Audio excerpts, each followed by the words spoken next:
Ära oota, et teine inimene muutub. Muuda hoopis oma vaatenurka.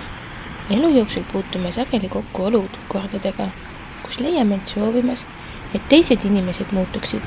Võib-olla on see partner, kes ei jaga meie entusiasmi teatud hobide vastu, töökaaslane, kes ei suuda tähtaegadest kinni pidada, või sõber, kes tundub alati oma probleemidega tegelevat.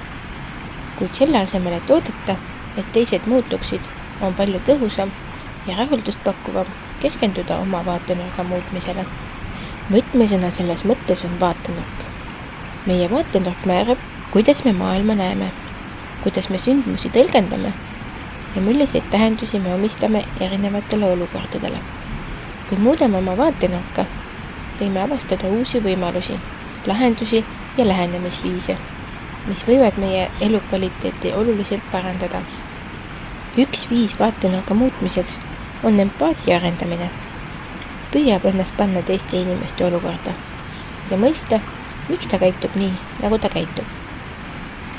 Võib-olla on töökaaslane pidevalt tähtajast maas, sest tal on kodus rasked olud või ta vajab tööülesannete tähtsuse järjekorda asendamisel abi. Võib-olla ei ole partner saanud varasemast elust kogemust teatud hobide vastu huvi tunda ja vajab aega, et nende hobidega harjuda.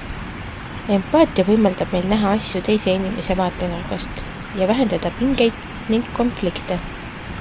Teine viis on aktiivne kuulamine. Sageli kipume vestluse ajal keskenduma oma mõtetele ja ootustele, selle asemel, et tõeliselt kuulata, mida teine inimene ütleb.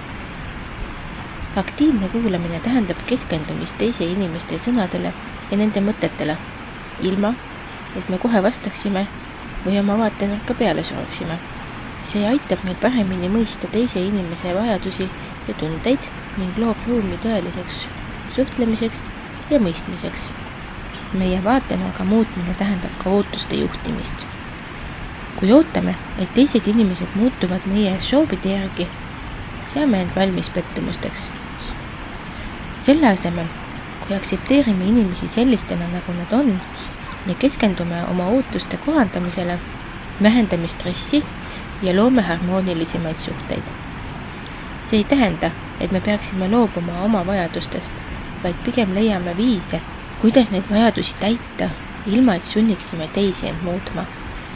Üks võimas tööriist oma vaatenurga muutmiseks on tänulikkuse praktiseerimine. Kui keskendume sellele, mis meile inimestes meeldib ja mille eest oleme nende puhul tänulikud, muudame oma mõtteviisi positiivsemaks ja avatumaks. Tänulikkus aitab meil näha head ka siis, kui olukorrad pole ideaalsed ja see kasvatab meis rahulolu ja õnnetunnet.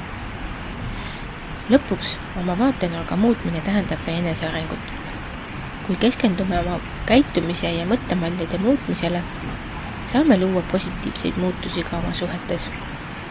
Eneseteadvus ja valmisolek enda kallal töötada on olulised sammud rahuldust pakkuvamate ja harmoonilisemate suhete loomisel. Kokkuvõttes, ootamise asemel, et teised muutuksid, on palju tõhusam ja rahuldust pakkuvam keskenduda oma vaatenurga muutmisele. See võimaldab meil leida uusi võimalusi ja lahendusi, arendada empaatiat ja aktiivset kuulamist, juhtida oma ootusi, praktiseerida tänulikkust ja töötada enesearengu nimel.